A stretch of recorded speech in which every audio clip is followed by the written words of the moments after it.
Masakit man pero isa-isang ibinahagi ni Melanie Marquez ang umano'y pang-aabuso sa kanya ng asawa mula 2021.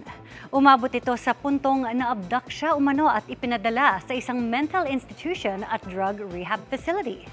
Makichika kay Nelson Canlas. Kasi Kuya Boy, pag masyado mo ako sinaktan, I'd rather not see you at all. Ibinulgar ni Melanie Marquez sa Fast Talk with Boy Abunda ang umano'y pang-aabuso ng kanyang asawang si Randy Adam Lawyer. Ayon sa aktres, bukod sa pisikal, naging emosyonal at pinansyal ang pang-aabuso sa kanya mula pa noong 2021. Tinutukan niya akong baril. Ba't siya nagalit? Ba't na tinutukan ng baril? Sinabi niya kasi, sabi niya sa akin, you should do something for me, sabi niya ganoon. Solve the problem in Davao. Ewan ko bakit niya ako tinutukan. Ako, buti na lang ako, Kuya Boy. Hindi akong tipong natatarantang ganyan, hindi ako ganon. At noong 2022, nakapagpa-medico legal siya matapos ang umano'y pananakit. Hindi ko alam bakit siya. Natutulog ako, Tito Boy. Magkatabi kami. Tapos akala ko na panaginipan ko, may sumuntok sa akin.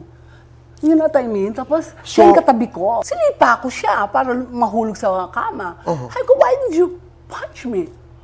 What did I do wrong to And you? he said, I was dreaming. Naulit pa raw ang pananakit ng ilang beses, pero noong 2025, matapos ang isang pagtatalo, dinibdiban siya umano ni Randy habang nasa loob ng kanilang sasakyan. Sabi ko, hindi ako minahal ng tao to. Sabi ko, okay, Melanie, huwag ka na magbulag-bulagan. Kasi lagi kong binibigyan ng excuses.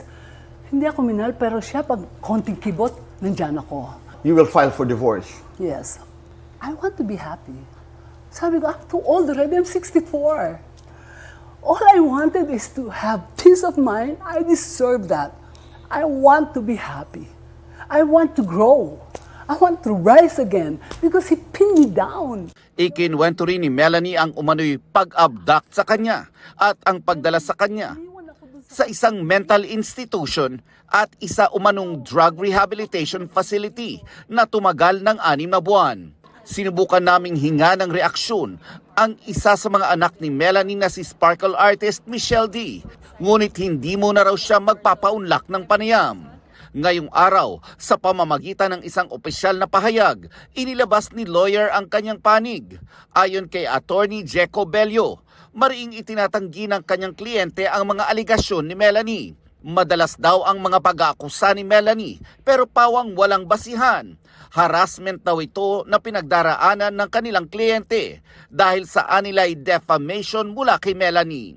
Sabi pa ng mga abogado, ang kasong binanggit ni Melanie sa interview ay na-dismiss na sa Makati City Prosecutor's Office at hindi umabot sa korte. Tutugon daw si lawyer sa mga aligasyon ni Melanie sa Bureau of Immigration na siya raw tamang forum. Nelson Canlas, updated sa Showbiz Happening.